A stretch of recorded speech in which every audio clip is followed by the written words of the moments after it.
Então, gente, eu achei interessante, né, para a aula de hoje, acho que a Isa fez uma boa introdução, assim, falando um pouco das influências, uma série de questões que estão em jogo, que a gente vai ver aqui, inclusive a partir do próprio texto do Heidegger, né, ele se contrapõe àquelas três interpretações, né, do Husserl, o Harnack e o Dilthey, né? Enfim, e daí fala, olha, vamos fazer uma leitura fenomenológica e tal, coisa que, né, ainda não está clara para a gente exatamente o que é, talvez para ele mesmo ainda não estivesse. Mas eu acho que é bem interessante justamente a gente ir vendo devagarzinho, por isso eu falei para vocês, olha, é legal estar com o texto das Confissões, assim, e mais ou menos acompanhando, né, para ver o movimento que ele está fazendo, né, que tipo de leitura ele está fazendo. E eu coloquei fiz aquele comentário, né, no grupo, que eu acho que eu reproduzi aqui no começo, porque eu acho que, de fato, é muito interessante pensar o seguinte, né, os três autores que ele cita, né, e na época tem outros fazendo isso, um pouco depois, se não me engano, o Breyer, mais ou menos anos 30, né, então tem essa perspectiva de manuais históricos, né, em que você faz um grande mapa, digamos assim, né, da história da filosofia como um todo, né, e vai, digamos assim, encaixando os autores, né, nesse percurso, em geral com algum tipo de teleologia, né, então você vai mostrando como a história da filosofia vem se desenvolvendo para chegar no presente, né, então isso seria uma característica comum.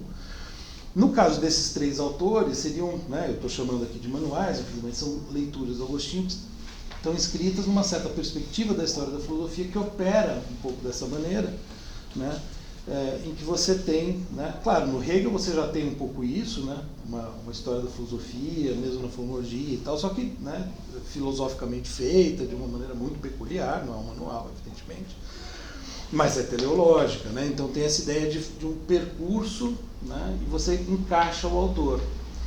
E o que o Heidegger está propondo aqui é justamente tentar ler o autor por ele mesmo, né, ler o texto, deixar o texto aparecer, se mostrar, vivenciar a leitura do texto, sem um monte de intenções em volta, digamos assim, né? Nesse sentido, o que ele está propondo tem muito a ver com uma certa metodologia de estudo da filosofia que se tornou um tanto habitual nas faculdades de filosofia mundo afora, né? Não só na USP, né, que se criou esse mito da leitura estrutural, até porque seriam duas perspectivas diferentes, né? A fenomenológica e a estrutural, a hermenêutica um pouco diferente também, né? Mas todas talvez tendo em comum, né, uma certa generosidade ou até caridade, né, para aquele princípio que eu usei, no sentido de dar, né, voz ao texto, né, querer colocar o texto dentro de uma perspectiva mais ampla, né, teleológica. Então, por isso que eu brinquei, né, que ele está fazendo lá em 21, com os alunos dele, algo semelhante ao que a gente fez nas aulas sobre as confissões, né, inclusive a divisão, né, do livro em blocos, né, estratégias, né, de leitura que são bastante frequentes, né, nas faculdades de filosofia, que se tornaram, né, não eram, né, nesse momento, né, se tornaram, enfim. E como a fonologia, né, a gente viu muito pouco, né, enfim, mas para quem já conhece um pouco mais e tal, de todo modo, né, um mote, né, a gente falou na aula que eu falei, foi voltar às coisas mesmas, né, e tem muita ideia, isso o Heidegger vai desenvolver do modo dele, né, se distanciando tanto do Husserl, como deixar, né, a coisa falar, né, acho que a Isa comentou algumas vezes isso, né, como se o fenômeno falasse, né, essa ideia de deixar o texto falar, embora, quer dizer, o fenômeno, né? E no caso de um texto, isso faz até, né, vamos dizer, até mais sentido, digamos, né, deixar um texto falar do que deixar uma árvore falar, por exemplo. Né? Mas para o Heidegger você pode deixar a árvore falar. Sim, sim, mas digamos, né, para o nosso entendimento, né, a ideia de que um texto fala é mais, a princípio, razoável, né? Então é um pouco isso. Posso só fazer uma parte? Uhum. Gente, lá no PDF do texto original tem 2 anexos que podem atrapalhar ou ajudar. O que se trata? Um é do caderno do próprio Heidegger, né, porque são aulas, né, então ele tem 2 tipos de anotações. E aí, se vocês vão vendo aqui, ele vai referindo o texto original, né? Parágrafo 7b, e complementando algumas coisas, né? Tem esquemas, às vezes desenhos, enfim. E o segundo é do aluno dele, que também é um filósofo, mas a gente não tem muito acesso ao que ele trabalha, que é o Oscar Becker. Enfim, os dois podem ajudar, eventualmente, né? Se vocês quiserem dar uma olhada. Eu costumo, quando eu trabalhei esse texto, eu li as duas partes. Tá. Não, muito útil. Eu esqueci de fazer isso para essa aula, na verdade. Não, é porque, na verdade, não são todos os parágrafos que são comentados, né? Então, por exemplo, aqui ele comenta 7b, se você vai no caderno do Oscar Becker, dá trabalho isso também, né? Já começa do parágrafo 12, então não é completo, né? Tá. Enfim, talvez, né, a gente possa explorar mais nas próximas aulas. Mas se tiver alguma coisa aí sobre o trecho de hoje, né, que você queira trazer, tem um pouquinho, tá? Ou, enfim, talvez no momento em que eu, né, ouço.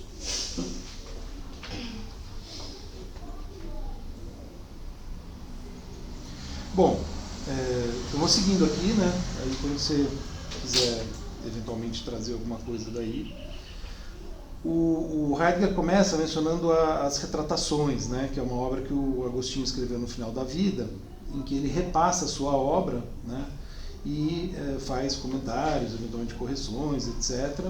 Ele explica isso no comecinho, faz uma primeira citação, justificando as retratações, diz que tem que ser lido em termos existenciais, mas eu vou direto aqui para onde ele diz. No que diz respeito às confissões, né, então já depois da primeira citação que ele tinha feito, Agostinho escreve o seguinte, né, então ele está citando o Agostinho nas retratações, se referindo às confissões, né, e o Agostinho diz: os 13 livros de minhas confissões, em meu mal e meu bem, em meu mal e bom ser, viver, ter sido, aí me parece que é um acréscimo do Heidegger, isso que está entre parênteses, né, louvavam a justiça e a bondade de Deus, como movem o espírito e o coração humanos em direção a ele. Ao menos quanto a mim, isso realizaram em mim quando as escrevi, e continuam a realizá-lo quando as leio. Então prestem atenção na noção de realização aí, né? O que os outros pensam a respeito delas, isso diz respeito a eles apenas. Contudo, sei que agradaram a muitos irmãos e continuam agradando-os. Desde o primeiro até o 10º livro tratam de minha pessoa, os 3 livros restantes tratam das Sagradas Escrituras, desde a passagem no princípio Deus criou o céu e a terra, até o descanso sabático, né? Ou seja, o trecho que vai de Gênesis 1 até 2:2. Daí eu comentei, né, para justamente a gente reparar no efeito causado pela obra, né? Quer dizer, tem aí uma ênfase importante no que a obra acarretou, né, em termos de afetos, né, de acontecimento na vida das pessoas e assim por diante. Portanto, não vamos dizer, uma dimensão estritamente intelectual. E aparece o termo justamente realização, né? Então, aquilo que a obra realiza. Portanto, né, o sentido de realização foi subsímio, né, para recuperar um conceito que o Heidegger tinha apresentado na introdução, na parte introdutória, né? Bom, então, uma primeira observação, isso vai aparecer muito. Aí ele faz um agrupamento dos capítulos, né, dizendo: devemos primeiramente adquirir uma visão de conjunto sobre o conteúdo do livro 10, de modo a ter diante de nós um conhecimento do que há no livro. Dividido em 43 capítulos, a sequência se quebra e se recupera em um como inteiramente diverso, conforme o discurso objetivamente longo sobre a memória tem uma função fundamental. Eu fiz uma observação sobre esse como, né? Porque, vejam, a gente já viu a importância que o como tem, né? A Isa falou bastante sobre isso. O como sempre se contrapõe, lembre-se, ao que, né? Então o Heidegger está sempre dizendo: olha, importa muito menos dizer o que uma coisa é, até porque ela está sendo, a única coisa que é, digamos assim, é Deus, pensando, né, em termos de Agostinho. O que importa é como a coisa está sendo, como a coisa acontece, né? Então esse deslocamento de ênfase do que para o como é fundamental. E aqui é interessante, né, porque ele não está sinalizando, como em outros momentos, essa diferença. Ele está já usando, né, o conceito como... Está empregando o conceito dele né, como já um conceito incorporado, né, digamos assim. Então, é como se ele estivesse dizendo, né, não é que a sequência dos capítulos é recuperada em um novo, digamos, assunto. Ela volta em uma nova forma de abordar, de realizar, né, de acontecer, né, o seu movimento, a sua intenção. Eis o que significa o como, né, em linhas gerais. Então aqui é um primeiro momento em que isso se mostra, né? Daí ele prossegue depois do parênteses, dizendo: o sentido de tal tomada de consciência e sua função na vida fática, outro conceito fundamental que a gente já viu, parecem óbvios, não sei para quem, mas enfim. Mas o são tão pouco, que de início nada se pode dizer sobre isso. Mas em momentos posteriores será preciso fazê-lo. Que é um pouco confuso, né, esse trecho do texto, de fato.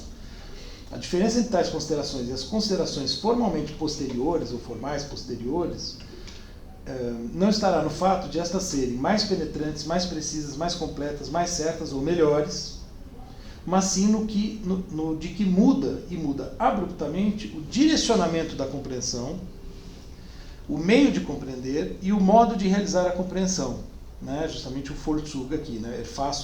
Erfassungs Richtung, direção, direcionamento, Erfassungs Mittel, o meio, e Erfassungs Vollzug, né? A realização. E aqui não importa tanto, né? Exatamente aqui anterior e posterior ele está se referindo, que eu acho que essa é a parte confusa, mas o que eu escrevo aqui no meu comentário, né? É a diferença entre dois momentos de um texto, dois momentos de uma obra, ou dois momentos na vida de um pensador, por exemplo, né? Então, por exemplo, Agostinho tem as Confissões e as Retratações, né? Que ele está comentando muito tempo depois daquela obra. Então acho que vale para isso, né? Para os diferentes momentos de Agostinho ou do próprio Heidegger, né? Nesse ponto do curso e mais adiante, por exemplo, né? Nesse curso em obras posteriores. Trata sempre de pensar o movimento do pensar, aqui ficou, né, pensar o movimento do pensar, mas do pensar ao modo de uma espiral, né? Segundo já comentamos algumas vezes a propósito do círculo hermenêutico, que talvez melhor fosse descrito como uma espiral hermenêutica, né? Que você volta para o mesmo assunto, digamos assim, mas de uma outra maneira, portanto o como muda. Pode ser o mesmo que, mas não o mesmo como, né? Então aí isso mostra como é interessante essa distinção entre que e como, né? Então, num sentido mais geral, isso vale para o que acontece em nosso trabalho hermenêutico sobre uma obra como as Confissões. O texto nos direciona, isto é, nos conduz em certa direção, né? E como conduz, né? O Agostinho justamente tem uma habilidade retórica, uma escrita cativante, etc. Então a gente se deixa levar pelo texto, né? Então ele nos conduz. Ele oferece ele mesmo diferentes meios para compreendê-lo, o próprio texto. A gente não precisa, é claro que, né, informações externas eventualmente ajudam, mas a gente pode confiar muito no próprio texto para fornecer os meios, os recursos, né, para compreendê-lo. Que numa releitura pode aparecer de outro modo. Quer dizer, quantas vezes, né, no nosso trabalho com filosofia, né, a gente relê uma obra uma vez, 2 vezes, 3 vezes, 4 vezes, 5 vezes, a gente sempre descobre alguma coisa nova, né? O que na verdade é novo? As palavras estão ali, são as mesmas, né? Vamos dizer, às vezes o livro é o mesmo, aquele livro que a gente já anotou várias vezes. O que muda? O como está se realizando a leitura, né? O Derrida, ele é muito influenciado por isso, né? Tem uma coisa interessante em relação a isso, né? O texto ele não pode parar de ser lido, ele é infinito. E isso é bem hermenêutica, sobre um texto ser infinito, sim, mesmo, né? Sim. A compreensão, a interpretação do texto é infinito. Não tem, justamente não tem limite, né? Porque se atualiza. E a sua situação mudou, a sua leitura muda, né? E por fim, né, só para completar o meu raciocínio aqui né, com essas três expressões, né, que o Heidegger colocou, ele se realiza em nós à medida que nós nos realizamos nele, né? Então ele está se realizando em nós e nós estamos nos realizando nessa leitura de alguma forma, de um certo modo, né? Não realização no sentido, né, corriqueiro do termo, mas no sentido de um acontecimento mesmo, né? ir compreendendo hora mais, hora menos, hora de um jeito, hora de outro, hora numa direção, hora em outra, e assim por diante. Então, achei interessante pensar nisso, né? Essa ideia de algo que está sempre em movimento, né?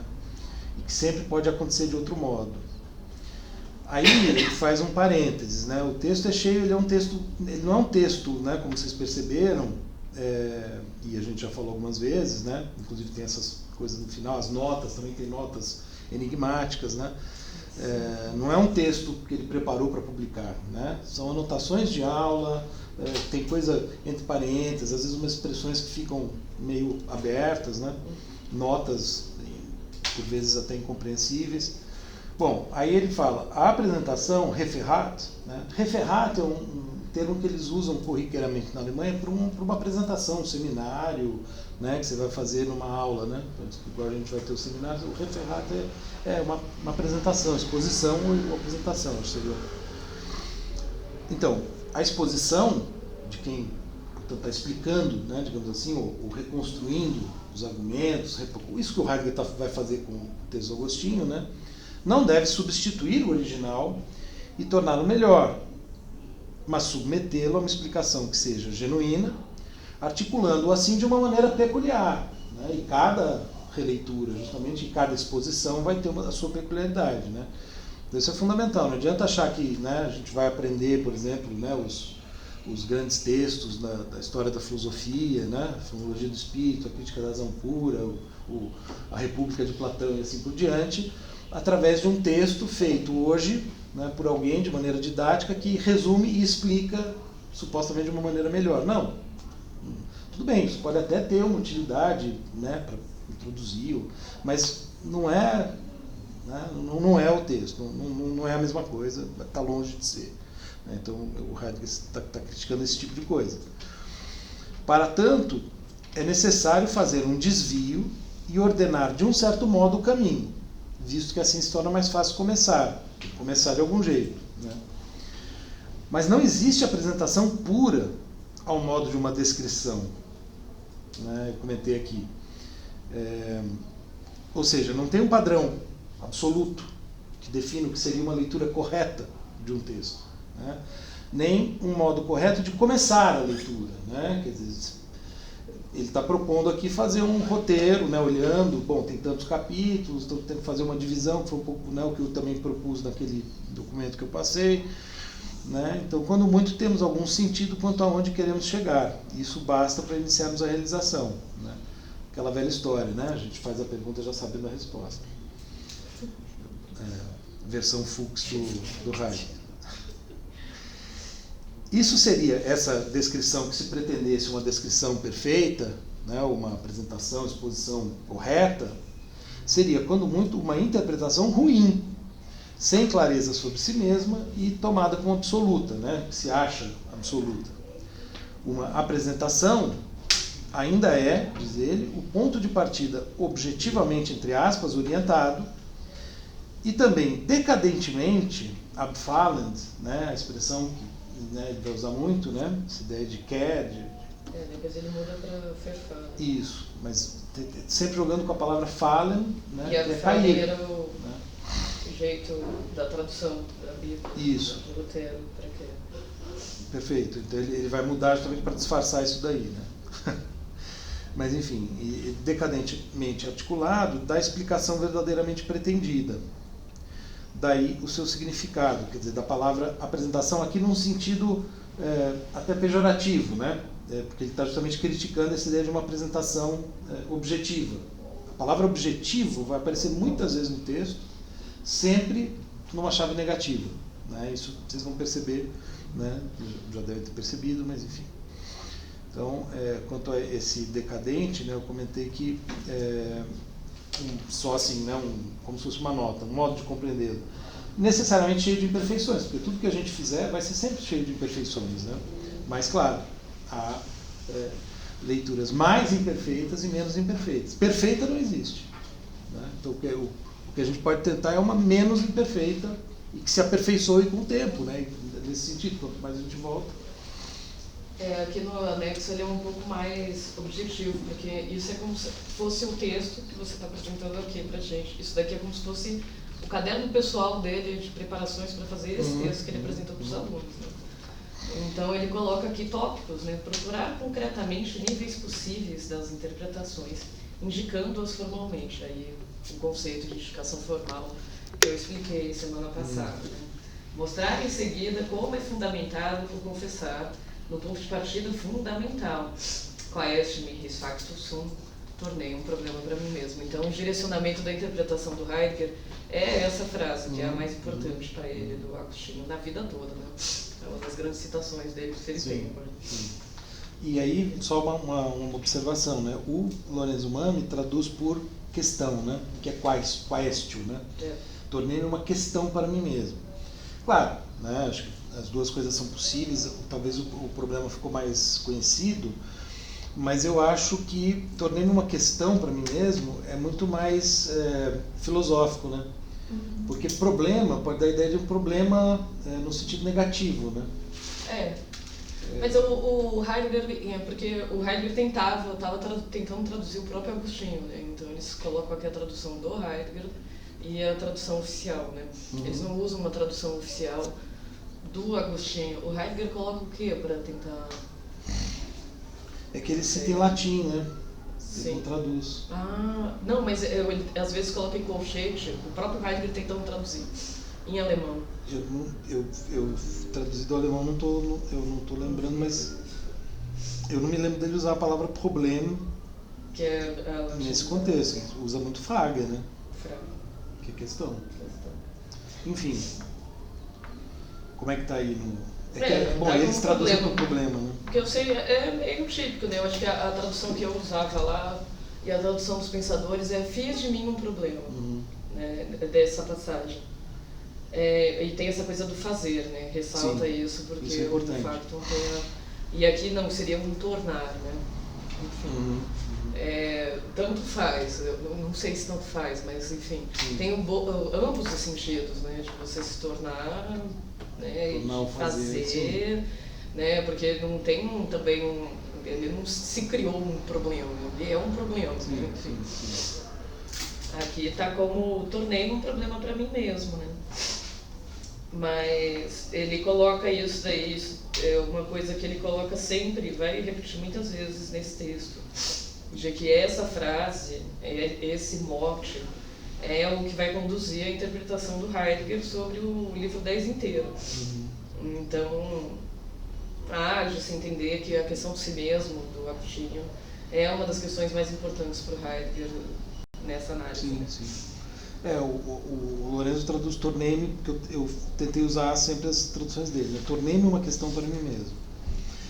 Mas o tornei-me, o fazer, né? Acho que sem dúvida é interessante destacar, né, esse elemento, mas acho que o mais natural seria traduzir por tornei-me, né? Porque o fazer, na verdade, é um sentido mais amplo, que vale para diversos verbos né, derivados, digamos assim, né? Você se tornar é um fazer, né? Então, acho que é interessante destacar isso para ligar com a questão da facticidade, né? Mas acho que isso, o que eu acho que talvez, né, de fato chama mais atenção, assim, talvez dá um direcionamento diferente, é a palavra problema ou questão, né? Acho que, enfim. Mas é claro que é também uma questão do ponto de vista moral, né? Evidentemente, portanto, problema. Enfim, só uma observação, assim, é uma questão e tanto assim de tradução, né? Não é uma questão simples, né? Bom, enfim, aí ele vai terminar essa primeira, né, essa sessão de abertura aqui, né, que ele chama de preparativos, né, ou preparações, enfim, preparação para a interpretação, né? Ele diz, como ponto de partida, orientamos-nos por aquilo que está realmente ali, né, ou seja, que está no texto, por aquilo de que se trata, as reservas, aquilo, né, de que se trata é muito isso, né, e vai aparecer em alguns momentos essa expressão se referindo ao assunto, ao sentido daquilo, né, e não a uma coisa. Nessa perspectiva, é fácil delimitar o livro 10 em relação aos demais, na medida em que Agostinho já não está... Se tiver alguma diferença muito grande assim na tradução da minha para aí, que você achar relevante, né? Acho que o texto era difícil e aí tem umas partes aqui da tradução dele que são um pouco meio truncadas, né? Mas, por enquanto... Tá. Eu não achei grandes problemas, também não fui cotejando o tempo todo, né? O que já não está, Agostinho já não está falando aqui, peraí, perdi a... Está no parágrafo 8? Nessa perspectiva eu estou no finalzinho do 7, antes dele fazer a divisão dos capítulos. Agostinho já não está falando aqui sobre o seu passado, mas do que ele é agora. Uma coisa importantíssima que a Isa também já tinha destacado em aulas anteriores, né? O que sou no tempo mesmo em que faço minhas confissões, aqui ele cita, né? Assim, diz o Heidegger, de um ponto de vista linear e objetivo, né, digamos assim, um suplemento e uma integração, por mais que se note objetivamente uma lacuna entre os anos 388 e 400. Isso aqui eu não... Né? Coisas que o próprio deve ter, discussão de historiador, né, que teria aquela coisa, né, da República, né, que seria um livro que foi feito em muitos anos, diferenças muito grandes, né, entre um livro e outro da própria República. Sim, o Agostinho só teria completado em 400 as confissões? Ele fez ao longo, então teria ele um lapso temporal entre alguma coisa e outra, e tem gente que tenta buscar, não sei nem se é possível fazer algo assim, mas tem gente que tenta buscar o que é comum, exatamente, né? Algo que foi escrito e exatamente algo. Sim. E no caso dele é difícil, for um autor mais recente, tipo o Thomas Mann, levou 12 anos para escrever A Montanha Mágica, e tem, né, os caras falam o que ele escreveu antes, que depois, mas aí está tudo documentado, né? Já descobri isso sobre Agostinho lá atrás. Ele fala que não interessa, né? Basicamente o Heidegger não vai... É o que ele fala em seguida, né? Lacuna alguma, pois em absoluto não se trata, não, ao menos primariamente, quer dizer, não é o que está no foco, de uma exposição biográfica objetiva. Não é nem o objetivo do Agostinho, muito menos o do Heidegger aqui. Aí ele propõe essa divisão de capítulos, que bate mais ou menos, né? Eu coloquei o meu embaixo comparando, assim, não sei se ficou claro, quando está em azul é porque bate, quando tinha uma outra diferençazinha assim que eu botei em vermelho, né? Mas, enfim, isso é mais para ilustrar, assim, na hora eu achei interessante fazer a comparação, né? Mas passando para o parágrafo 8, né, ele vai então analisar a introdução, livro 10, capítulos 1 a 7. Bom, no A, ele coloca o motivo de confitere, confessar perante Deus e o povo.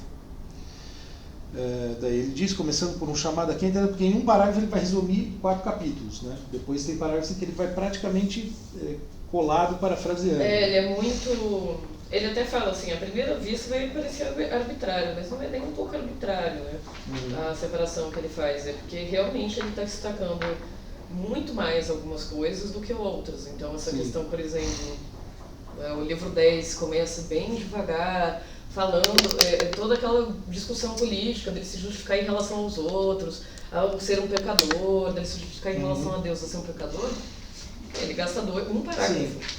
Ele não está interessado na questão política. Né? E ele não está interessado na questão do ser com do texto, né? Enfim, ele não está interessado no mundo compartilhado do Agostinho. E o Castelo da Memória, ele está interessado? Né? Tá, ele até comenta aqui, depois Porque eu lembro que estava no livro 10. Também. Ele está muito interessado na questão da memória, ele está interessado na questão do si mesmo, do Agostinho. É um jeito diferente de se relacionar com um certo eu, né?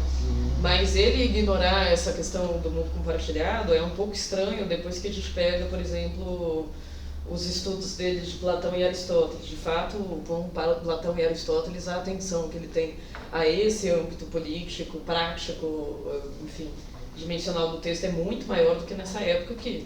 Em que realmente a questão de si mesmo está aparecendo de uma maneira muito mais forte. É que é o interesse dele nesse momento, né? Quer dizer, é onde ele está querendo chegar. Talvez se ele desse um outro curso, ele pudesse, né? Aqui realmente não é o foco. Então, isso fica claro porque ele vai, né? Só um parágrafo para esse começo, né? Enfim, ele fala, começando por um chamado a Deus, Agostinho quer ter clareza sobre o que pode significar confessar-se perante Deus, a quem, como Todo-Poderoso, nada pode ocultar-se, a quem, portanto, nada pode ser comunicado que ele já não soubesse. O que significa confessar-se face a Deus, né? Im Angesicht Gottes, que tem aqui um pouco essa ideia de face, né?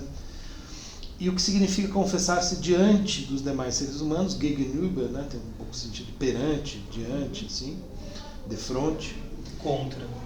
É que não é contra, né? Mas nesse sentido. Né? E que proveito pode trazer isso? há um proveito, evidente, no que diz respeito à confissão do próprio passado. Ela produz um chacoalhão e não abandona os fracos ao desespero, ao mostrar que a graça também os auxilia. Que é um momento, ele está se referindo a uma passagem que Agostinho se refere a uma passagem da Bíblia, né? Então, mas ele está tratando isso bem de passagem, né? Assim, então, e os bons e fortes se alegram, não porque o mal e o pecado aconteceram, mas porque o que era já não é. Mas de que vale um relato sobre uma situação atual?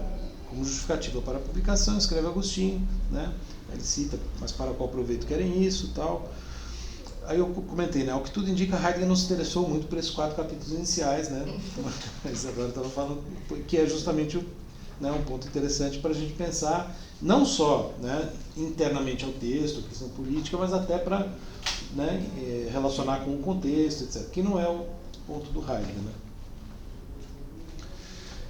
Bom, aí no B ele vai para o conhecimento de si próprio, aí sim, né? É o que importa, é o que interessa. Enfim, Wissen sich selbst, né? Wissen às vezes tem o sentido de conhecimento, mas saber, conhecimento, ou saber, mas enfim, dá para, eventualmente são intercambiáveis, né, esses termos mesmo em português. Assim, Agostinho ousa confessar-se, e ele quer apenas confessar o que sabe, né, sobre si mesmo, mas admite não saber tudo sobre si. Também isso ele quer confessar, e aí ele coloca entre parênteses a célebre frase, né? Tornei-me uma questão para mim mesmo, ou tornei-me um problema para mim mesmo, ou fiz de mim mesmo um problema, né? Conforme a gente traduzir. Daí ele cita o Kierkegaard. Em um ser humano, compreender é a sua abrangência do humano, que eu não sei, essa estava difícil traduzir, eu achei que seria, mas crer é a sua relação com o divino. É basicamente isso. No caso de um ser humano, a compreensão é a sua captação do ser humano. Então captação... Contudo, crer é a sua relação com o divino. Ou seja, a diferença entre... Compreensão é do ser humano, crer é do divino, né? Existe essa... Não, as duas são do ser humano, mas sim, o compreender é do humano com o humano, né? E o crer do humano com o divino. Mas, não, na verdade a palavra umfassen aqui, que eu traduzi por abrangência, que, né, até, eu estava consultando também a tradução para o inglês e para o italiano, assim, que também iam eventualmente ajudar. Isso é interessante, porque o Heidegger, olha só, ele sempre é obcecado em ler no original. Mas ele provavelmente não sabia dinamarquês, porque aqui ele está citando a tradução em alemão, né? Então ele não podia saber todas as línguas. Ele aparentemente não leu o Kierkegaard em dinamarquês. Até ele não sabe tudo, né? Aí ele fala terra dificultatis, né? Que é outra passagem célebre, que vem depois, né, em que o Agostinho está caracterizando, né, a si próprio como terra de dificuldade. Então, tornei-me um problema, tornei-me uma questão, terra de dificuldade. Aí é como se ele estivesse falando, né, olha, ô terra de dificuldade, nós, né, qualquer ser humano, presta atenção aos diferentes sentidos de referência. Bezugssinn, aqui. Uma daquelas polo de referência. Sentidos, polo de referência. Aí ele cita algo do homem que nem o espírito do homem que está nele sabe. E aí ele coloca, né, reticências, quer dizer, ele pula um pedaço, que não é um pedaço pequeno, e continua. A quais tentações poderei resistir e a quais não poderei. Eu achei bastante interessante, né? Sim, porque a questão da tentativa vai ser uma das partes mais importantes. Exato. Da tentação, né? Eu comentei assim, né? Aqui em contrapartida, quer dizer, ali em cima, um parágrafo para 4 capítulos, várias páginas, né? Aí aqui ele condensa em poucas linhas uma série de elementos complementares ao que Agostinho diz neste capítulo 5 das Confissões. 2 passagens célebres de outras partes do livro 10, que estão aqui nas notas, né, onde estão. Uma inesperada e decisiva citação de Kierkegaard, né, estratégica, quer dizer, não caiu aí à toa, né? Não, parece que ele foi muito influenciado. E o seu próprio conceito de Bezugssinn, né, sentido de referência. Aqui eu acho que vale a pena ver o que ele anotou no próprio caderno, né? Porque ele tem 2 outras citações de Kierkegaard que ele colocou no caderno pessoal dele, do mesmo texto, né? Então ele fala assim, como si mesmo já me gente o procurar, isso é muito importante, porque essa ideia de procura é provavelmente o que fez o Heidegger formalizar a ideia de cuidado dele. Né? Ele vai falar muito sobre o procurar lá no Dilema da Memória e do Esquecimento. E tem essa questão que o Agostinho A primeira frase do livro 10, na verdade, a primeira frase das Confissões, Agostinho, é essa inquietude de procurar algo diante a Deus. Então, essa mobilidade que vai buscando os outros nexos, que fundamentou muito a figura do eu na Agostinho em Confissões, é o que vai fundamentar, no final das contas, o que vai estruturar o ser humano para o Heidegger, que é o cuidado. Então, ele coloca aqui em relação a isso. Como si mesmo, já mediante procurar, situa-se de alguma maneira diante de Deus, ou o que dá no mesmo, diante da vita beata. Vita beata igual Deus, aí ele está colocando. Sim, bom, a gente viu que num determinado momento o Agostinho faz isso, né? Ganha existência. E o que consiste a existência? Isso, para quem estuda o jovem Heidegger, é muito interessante. Ele não estava falando de existência antes desse texto. E depois ele para de novo, né? Exato. E volta em ser tempo. Ele, na verdade... tem acho que um dos principais momentos em que ele fala de existência... A resenha. É a resenha do Jaspers, mas é anterior, né? É de 20. Boa pergunta. Acho a que resenha é do Jaspers está escrita assim, de 1921, dessa época, a 1900 e... não se sabe de quando que essa resenha foi. O Kiesel fala que ela é ou de 20 ou 21, assim. Porque lá no... eu até fiz uma nota disso na dissertação.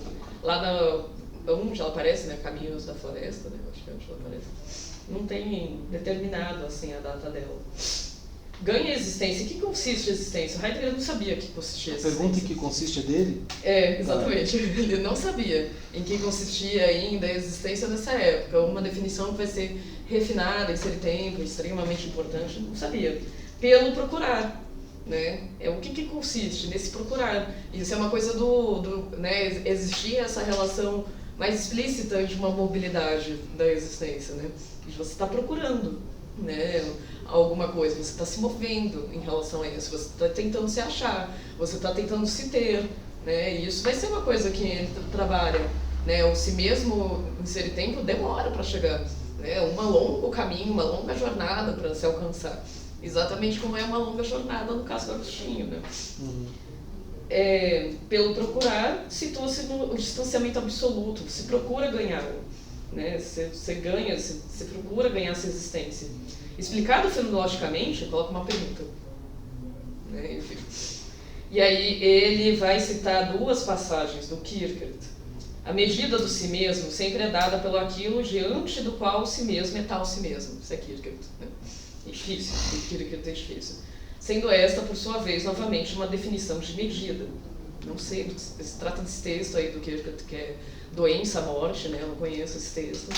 Mas, realmente, ele estava pensando a questão do si mesmo com Agostinho e com Kierkegaard, aparentemente, nessa época. Né? Quanto mais representação de Deus, isso é Kierkegaard também, tanto mais si mesmo. Quanto mais si mesmo, tanto mais representação de Deus. Ou seja, o Kierkegaard coloca a relação do divino especificamente com a relação do eu, né? Que é algo que tem, né, consonância ou alinhamento com o Agostinho. Então, enfim, essa parte do anexo realmente é importante. Eu esqueci do anexo. Eu fiquei preparando a aula, né, tal, com um monte de... Esqueci do anexo. Até analisei as notas e tal, mas o anexo eu esqueci mesmo. Bom, mas outra coisa, né, que eu tinha destacado aqui também, né, é justamente para a extrema importância de reconhecer o âmbito do que não podemos saber em contraste com o âmbito do que podemos saber nessa abrangência do humano, né, que é uma coisa que o Kierkegaard marca muito claramente também. Daí a necessidade do salto de fé, né, porque você tem aquilo que pode ser conhecido e aquilo que não pode, né, e aí que está o momento de transição, né, que caracterizaria a fé, né. E também, né, outra coisa que eu achei interessante é a aparente existência aí de um vínculo entre isso, né, entre essa circunstância do que podemos saber e não podemos, e as tentações, né, que fica insinuada nessa ligação que o Heidegger faz entre duas passagens que não são tão próximas no texto, né, assim, então ele aproxima desse capítulo 5, parágrafo 7, né, se não sabemos a quais tentações podemos resistir, como saberíamos não estar incorrendo no pecado da soberba ao pretender conhecer algo além das nossas capacidades? Foi uma hipótese que eu levantei assim, porque, enfim, né, acho que talvez uma das principais, um dos principais problemas, né, o vícios do ser humano para o Agostinho é a soberba. Né? Então seria fundamental reconhecer algum critério, por assim dizer, né, que nos orientasse quanto a essa obscura fronteira. E aí vejam, logo em seguida, o Heidegger fala, né, então dada essa situação, mas ao menos uma coisa ali é certa, que ele ama Deus. Então o afeto, né, o amor aí é o critério. Isso é certo.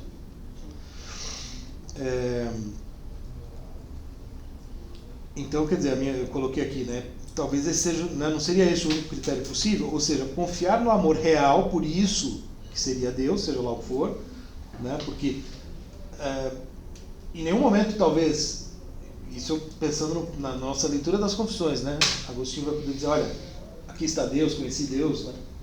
Quer dizer, Deus é sempre algo que é preciso estar buscando, né? Não tem propriamente um conhecimento, né? Então ele tá nessa esfera do que não é sabido, né? Mas é alguma coisa e há um sentimento de amor por isso, né? Daí a pergunta seguinte, né? Então, ama Deus, isso é certo, mas o que amo quando te amo, né? Então veja, o que amo? Eu sei que amo, mas o que? Aí o Heidegger diz, né, isso foi uma citação de Agostinho. Agostinho busca uma resposta a essa pergunta, investigando o que é digno de amor, liebenswertes, né, ou que tem valor, né, como amor. E se há aí algo como Deus mesmo seria. Eu gostei dessa tradução, digno de ser amado. Uhum. Aqui está digno de ser amado. Algo que dê a intuição ou visão de plenitude, ou que enche, que preenche, né? Que plenifica, que ele tem, isso a gente viu muito, né, no texto do Agostinho, essa ideia da plenitude, né? Que ele tem quando vive no amor de Deus, algo que ele tensiona, intendiert, né? Ou seja, tem a intenção.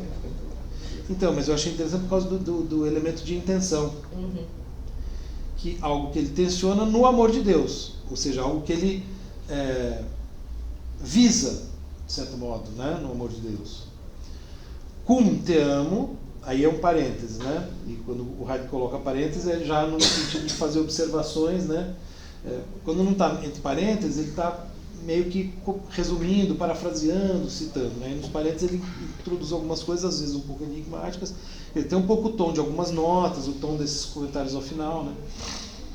Dos anexos. Então, cum te amo, quando te amo, já significa aqui um determinado estágio existencial. Eu coloquei estágio existencial, inclusive pensando na presença do Kierkegaard aqui, porque em geral a gente chama, né, no Kierkegaard tem os estágios existenciais, que são o estágio estético, que seria o correspondente ao impessoal, né, que é em função do prazer, o estágio ético e o estágio religioso. O ético seria... O ético seria um em que você, de alguma maneira, tem consciência de corresponde à razão. Né? Então você é uma vida racionalizada, digamos assim, que tem prós talvez, né, e tal, mas a verdadeira ética vai resultar, né, do estágio religioso, quando você vai entender mesmo o amor ao próximo e aí você não vai agir pela razão ou por um dever racional como no Kant, né? Enfim. É uma espécie de diálogo do Kierkegaard. Então, um estágio existencial, né? Eu coloquei aqui o comentário, né? Eis aí, trata-se de um estágio, estufa, que pode ser nível, camada, não sei como é que é. Nível, né? Existencial, isto é, uma situação efetivamente vivenciada, né, que se quer compreender. Ou seja, uma situação em que nós nos percebemos em um outro estágio, uma outra estação, né, como ele vai dizer numa nota, do caminho, do nosso caminho, né, de vida. O que acontece aí? O que se realiza aí? Né? Heidegger quer averiguar em que termos Agostinho o exprime. E aí, né, ele prossegue dizendo, aquele em que já se experimentou, esse estágio, né, aquele em que já se experimentou a misericórdia, e nessa misericórdia se saiu da surdez. Lembram, né, do escutar o chamado, a importância que isso tinha lá nas confissões, né? Aquele em que já se pode ouvir, entre aspas, e ver. ou seja, aquele em que no amor, nesse amor, abriu-se para algo determinado. Ele coloca na nota Deus, poderoso diante do mundo. Vou falar da nota. E é somente a partir daí, só completando aqui os parênteses, né, no quando, que céu e terra, coelho e terra, né, anunciam o louvor a Deus. Então, essa ênfase no quando, né, é importante também, né? Ou seja, porque coloca ênfase no elemento temporal, na temporalidade. Mas não, isso acontece, né? Tudo isso acontece, veja bem, mas não aconteceria se eu estivesse na atitude que é própria à pesquisa nas ciências naturais, né? Que é o que ele termina dizendo aqui nesse parênteses. Eu não vou entender nada do que o Agostinho está falando se eu quiser entender por esse caminho. E também não vou entender e nem vou estar nesse estágio existencial, talvez, né?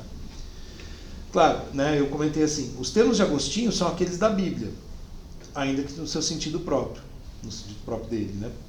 Mas o que mais parece interessar a Heidegger é esse poderoso contraponto à atitude científica, pois é urgente encontrar uma alternativa a esta.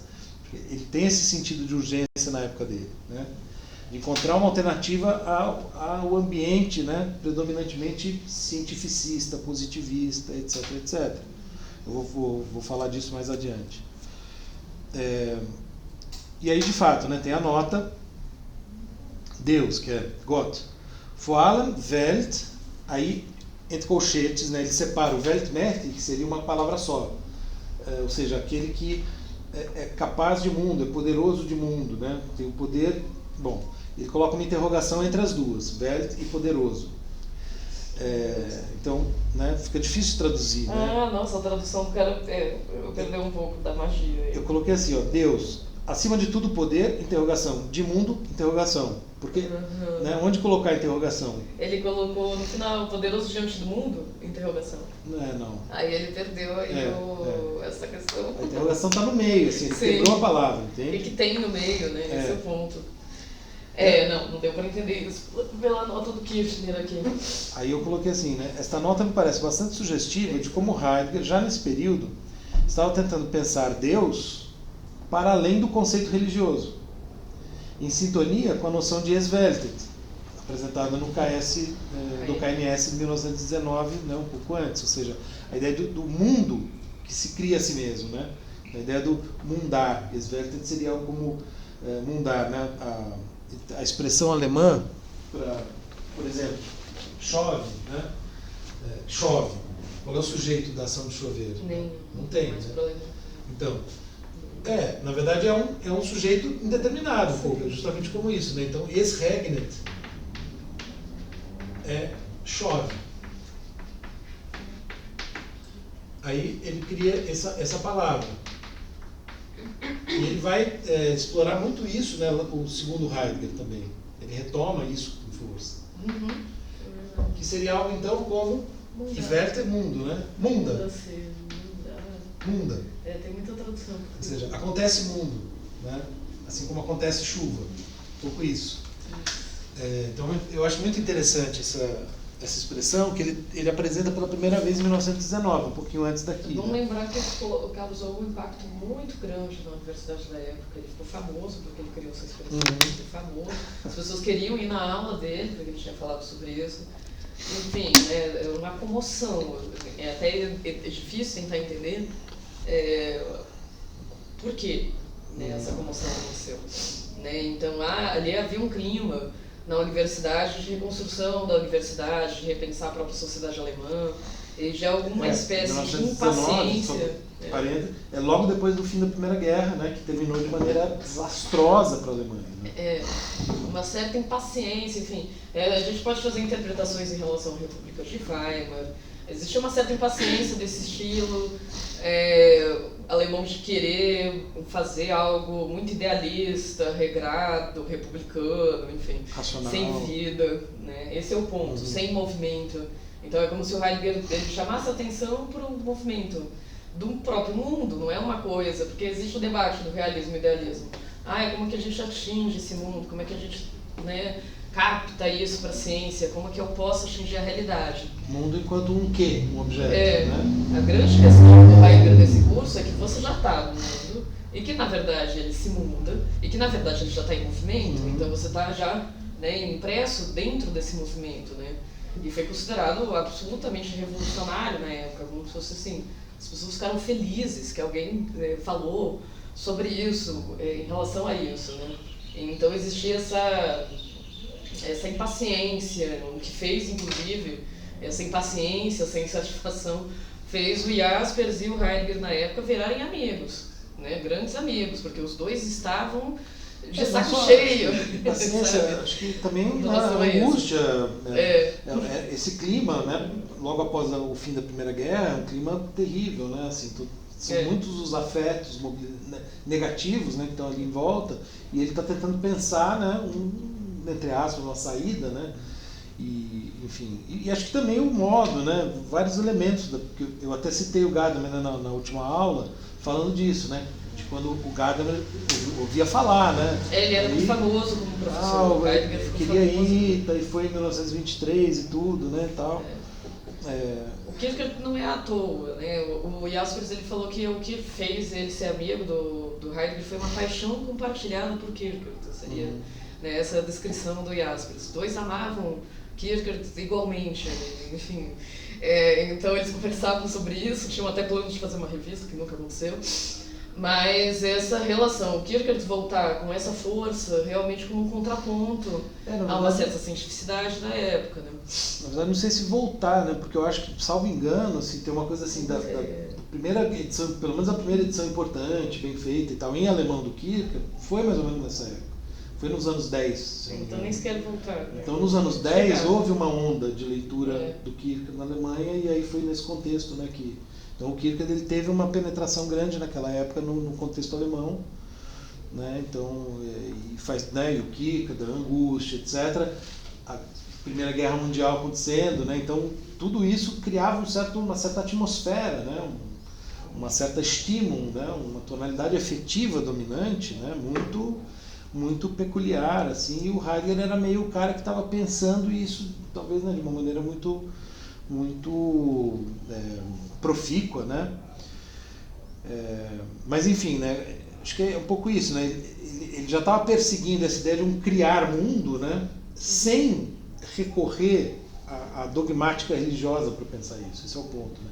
Ele já tem uma célebre citação dele, que eu acho que é de 1918, que é quando ele rompe com o sistema doutrinal, né? Ele fala assim: o sistema deixou de fazer sentido para mim, ou seja, o sistema de dogmas.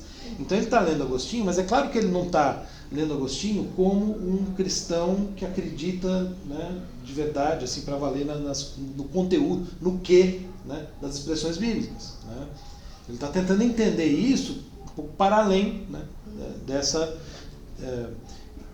talvez até vendo o Agostinho mesmo, né, além, né, indo além do texto, né, das escrituras, enfim. Bom, aí ele vai para o C, né, que é a objetividade ou objetualidade, né, que é Gegenständlichkeit. Mas esse objetividade é... Gegenständlichkeit. Não, o que eu ia perguntar é esse tratamento de Deus enquanto um objeto que possa ser comparado com alguma mais coisa. Ou menos, né? Não é essa objetividade então, no sentido de seja objetivo, essa objetividade objeto, Deus enquanto um objeto. Então, a princípio eu estou dizendo que não tem, né? Ele está colocando isso no título, mas justamente para problematizar. Não é porque está no título que ele está dizendo que tem. Está no título do item. A objetividade Gegenständlichkeit de Deus, ou seja, que tipo de objeto pode ser Deus, né? E ele está usando Gegenstand, que é a palavra normalmente utilizada para objeto que está gegenstehen, né? Que está diante de nós. Exatamente esse sentido. É porque ele também vira muito nessa relação, essa questão do... Ele vai tentar ver a conexão do Agostinho com Deus como uma relação intencional, né? Como, enfim, a nossa determinação que vem do mundo, né? Deus é algo determinado, do qual o Agostinho não sabe o que é, mas ele é derivado disso, né? Ele é determinado disso. Então existe aí uma relação, enfim, pensando na relação que o Heidegger queria ver em relação à vida fática nessa época, né? Existe uma relação de ser determinado, né? Você é... Mas determinado, né, com cuidado com a palavra, né? Porque não é determinado no sentido, por exemplo, do juízo determinante kantiano, né, de determinar um conhecimento, né? mas determinado no sentido de que ele não é o senhor da própria vida, o Agostinho. Agostinho está relacionado e derivado em relação a um Deus. Ele sempre tem a sua existência em uma relação intencional, em um movimento que se direciona para algo que está exterior a ele e que é, enfim, no caso aí do próprio Agostinho, né, superior, muito além do que ele próprio é. Por isso que ele sempre essa alma inquieta, que vai atrás de algo que não está nele, né? Esse é um grande ponto também, porque no dilema do esquecimento é isso que o Agostinho descobre, né? Vai para além dele, né? Então tem essa relação toda de movimento até a exterioridade, né? Que o intencional no contexto da fonologia não é de intenção no sentido de propósito, né?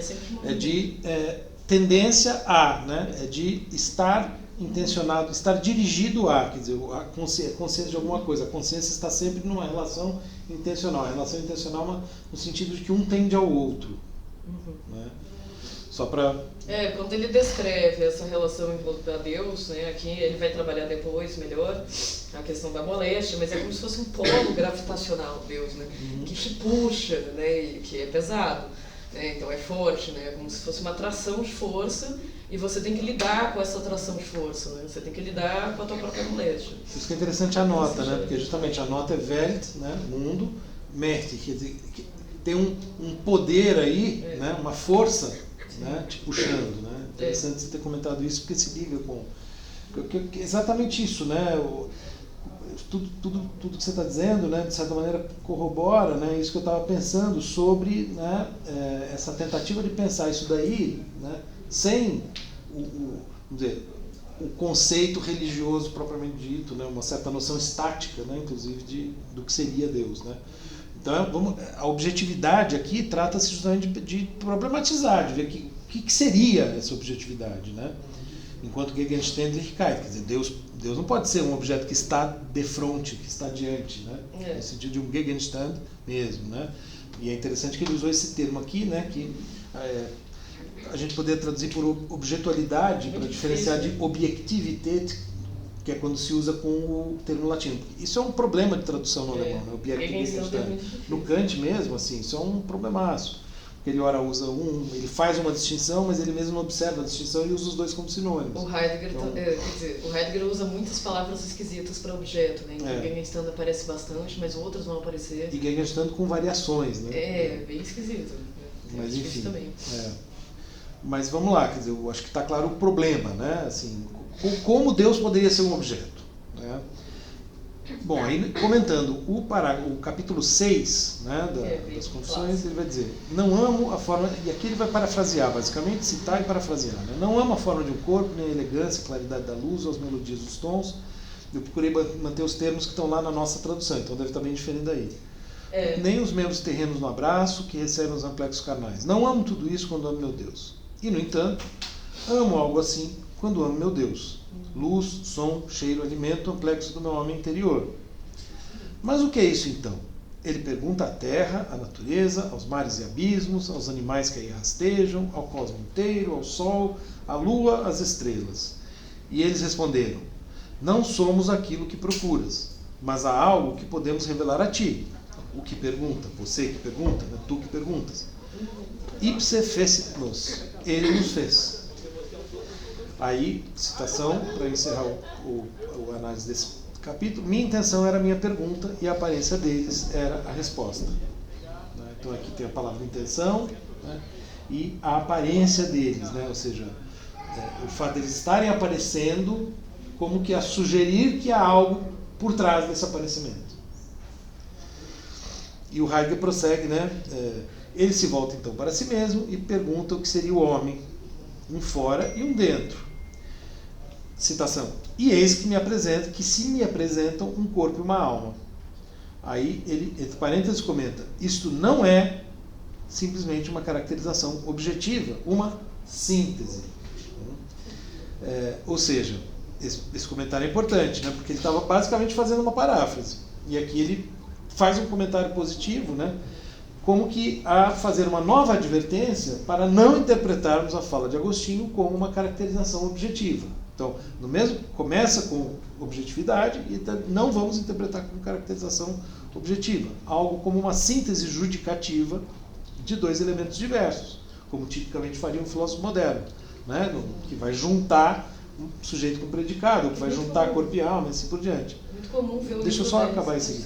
Pois fora e dentro, corpo e alma são expressões com que nos referimos a vivências concretas, cuja diferença talvez seja cognitivamente insuperável. E pronto, quer dizer, estou brincando aqui, né? São vivências concretas que nós temos e que não dá para ligar num juízo cognitivo. Desculpa dizer. Não, porque é muito comum ver o livro 10 nesse sentido. Como se, tem gente que investiga o livro 10 como se fosse explorar faculdades da alma, o jeito epistemológico mesmo, né? De como se não tivesse ali. Que é o que ele fala que o Dilthey faz, né? É só o Kant e o Schleiermacher vão resolver. Sim, o Dilthey, ele dá uma importância muito grande para a epistemologia, porque a psicologia para ele é uma epistemologia autorreflexiva. Então, existe ali um projeto que ele estava vendo, né, o Agostinho. Mas é normal, assim mesmo, entre comentadores, historiadores de Agostinho, verem ali o livro 10 é como se fosse um marco das faculdades da alma, da maneira que a gente aprende coisas, tem a imaginação, tem a representação, né? As pessoas vão achar interessante esse ponto. Sim. No qual o Heidegger não está nem um pouquinho interessado. Né? Então, pelo contrário, né? Ele está justamente fazendo um contraponto com essas leituras. E aí uma questão interessante, isso vai aparecer daqui a pouco, né? É que o Lorenzo Mano traduz por faculdade, vis, né? E acho que na outra não está faculdade na sua, ou tá? eu não Você lembro lembra? Faculdade da memória. Ou é a força da memória? Porque... Não, aí vai aparecer. Quando aparecer aí, você vai ver... não sei se eles usam, né, a mesma tradução. Não sei. Porque a opção de traduzir por faculdade, talvez, né, eu fiquei imaginando isso, né, esteja no contexto de uma tradução que está pensando na história da filosofia e tal, e o fato de que Agostinho é muito, muito recuperado nesse sentido. Né? Você traduz por faculdade, favorece essa leitura. Né? Só que o Heidegger vai usar Kraft e não Vermögen, porque a noção de faculdade no Kant é Vermögen. Seja uma potência na alma. Veja, também podem ser sinônimos, mas Kraft é força, né? Força. Então ele vai usar no sentido de uma força, de um poder. Né?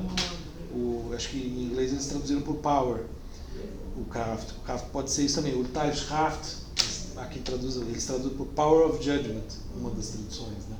Então Kraft pode ser poder, força, faculdade. Mas ele não traduz pela palavra que normalmente, né, na filosofia alemã a gente traduz por faculdade, que é Vermögen. Né? Enfim, eu acho que ele justamente está querendo se opor a esse tipo de interpretação. Bom, aí o Heidegger prossegue dizendo, né, o que ele deveria perguntar? Como o mundo corpóreo já foi percorrido, o interior é melhor, né, melius quod interior, quer dizer, melhor procurar no interior. Né? Pois é a ele que se reportam os mensageiros, né, na metáfora do próprio Agostinho, né, isto é, os sentidos. E o homo interior decide sobre a mensagem. É ele quem faz as perguntas, é a ele que se responde. Ele nos fez. Você colocou, que eles colocaram julga mesmo. É um jeito normal. Em vez de decide? Tá. Mas em outros momentos vai aparecer. Eu não me lembro agora qual era o termo, mas aqui acho que foi... acho que era entscheid. Bom. Ou, na verdade, eu estou aqui puxando da tradução do Lorenzo, que eu fui fazendo assim, eu via que ele ia comentar um parágrafo, eu pegava o parágrafo das Confissões, copiava e colava aqui, e à medida que ele ia parafraseando, citando, eu ia usando os termos que estavam na tradução do Lorenzo. Então... não ver o Agostinho, porque ele teria reproduzido isso da própria filosofia grega. Né? Você tem o ser humano, a razão julga, ela julga-os, né? Sim. Mas o próprio Heidegger é muito contra esse tipo de interpretação da própria filosofia grega. Então, sim, até que ele está criticando a ideia de síntese, né? Então acho que tem uma tensão aí mesmo. Ele vai julgar, aqui em seguida, veja, por isso que eu acho interessante mesmo aqui ficar decidido. Porque em seguida ele vai usar um sentido de julgar mais forte. E aí com certeza a palavra não é a mesma. Ele vai dizer, mas isto é acessível, ou seja, né, vamos dizer, essa resposta do mundo, né, é acessível a todos que tenham sentidos saudáveis. Por que a natureza não fala assim a todos? Por exemplo, aos animais. Eles não podem perguntar, né? Nenhum animal interroga. aqui sim entra, ó, perguntar já é um julgar, richten, que aí é julgar no sentido jurídico mesmo, né? O juiz é o Richter, né? Então, julgar e estar por cima, darüber stehen, né? Então, súditos não o podem. Eu acho que isso é uma crítica dele ao próprio Agostinho. Porque assim, né, a única coisa que ele vai criticar do Agostinho de verdade nesse texto é essa tendência categorizadora e hierárquica da teoria dele. Sim. Que é muito importante para a filosofia do Agostinho, né? E que o Heidegger não gosta, porque isso lembra uma maneira de se fazer filosofia que mata a vida, né? Você categorizar em gêneros maiores, Sim. superiores, inferiores, enfim, num todo arquitetônico, que o Heidegger considerava meio que a própria vida ela não funciona dessa maneira, né? Então é assim, né? Eu trago a hipótese de que isso daqui é uma maneira dele estar criticando o próprio Agostinho. Não que ele ache que os animais podem interrogar, tá, gente? Sim. Não estou querendo dizer isso. Mas essa relação de súditos, de graus, Sim. né? De mais participação a Deus ou não. Enfim. Mas não, sem dúvida. É que enfim, ao mesmo tempo, né, acho que ele está tentando ver, assim como ele vai fazer, né, com Aristóteles, e com as interpretações dele ele sempre faz isso, né? Ele está vendo assim, você tem determinados elementos ali que você pode levar para um lado e você tem elementos que você pode levar para o outro. Ele tenta tirar do texto, né, aquilo que, vamos dizer, leva para o, entre aspas, bom caminho, que é o que ele está propondo, e não para o caminho dessa tradição categorizadora, etc, etc. Ele está tentando interpretar o texto usando indicação formal? Isso. Ele está tentando interpretar o texto, é que assim, a dificuldade desse texto específico é que ele não explica o método, né? O método está explicado em outros textos, inclusive desse livro aqui, né, desse volume. O primeiro texto do volume ele explica o que é indicação formal, inclusive, né? Especificamente o conceito de indicação formal, de onde ele tira isso, do Russell e tudo mais. Né? Mas ele tem um certo direcionamento, né? Então o Heidegger precisa sempre, quando ele vai interpretar um texto, ter um certo direcionamento de visão, que no caso aí é o tornar o problema para si mesmo. Né? É o caso do... Mas ele vai tentar buscar o sentido por texto por vias de sentido diferentes. Então, existe um quê do qual o texto trata? Sim. Seria essa ideia do meio, eu acho, aqui que ele coloca, né? Mas o mais importante é como que, né, o Agostinho realiza e trata Deus, por exemplo. Por exemplo, né, a questão de Deus.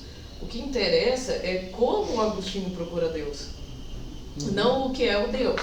Tá. E isso, de fato, ali, no caso do próprio Agostinho, é o que mais interessa mesmo, principalmente no caso de Confissões, em que ele não está se perguntando quais são o que é Deus. Ele não está se perguntando o que é Deus. Ele está, mas não está. Mas não está, né? Ele não vai chegar a nenhum tipo de conclusão. O que interessa em Confissões, e o que o Heidegger ressalta, inclusive, nas Retráctios, né, é a busca por Deus e como é que isso se dá. A Confissões era tipo um exemplo de como você achou, de como ele achou Deus, né? Qual foi o percurso dele, qual foi o caminho dele, né? E isso é o que interessa para o Heidegger, é como, enfim, ele vai interpretar Paulo, é como Paulo faz a oração, não exatamente o dia do juízo final, né? Não exatamente o paraíso, mas como Paulo apresenta aquilo para aquelas pessoas, né? E assim por diante. Não importa o conteúdo do texto, né? É a maneira realmente do que as coisas são feitas. É o como, né? Aquilo que a gente está... E vejam, né? Aqui, prosseguindo, né? Então ele fala, não é, já é um julgar Richter, né? E fala, eles apenas respondem, os objetos, né? As coisas da natureza, a quem pergunta julgando, urteilen aqui, ele ainda coloca, né, entre aspas, urteilen, que é justamente o termo, né, tradicional para juízo no sentido teórico. Então tem tanto o sentido jurídico como o sentido teórico, se juntando. Tá? Então pode ser crítica a Agostinho ou crítica a quem for, mas certamente vem uma crítica a isso. Né? A este, né, que julga e tal, que a verdade se enuncia e comunica a decisão.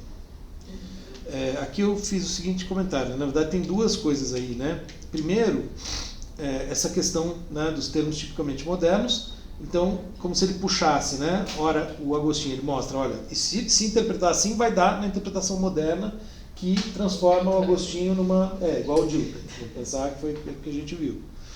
Né? Num tom que chega a soar nietzschiano, né? Essa ideia do mandar e obedecer, né? O juiz e tal, enfim, mas aí, né? Com o próprio Nietzsche interpretando a filosofia do Kant e outras filosofias ali, né?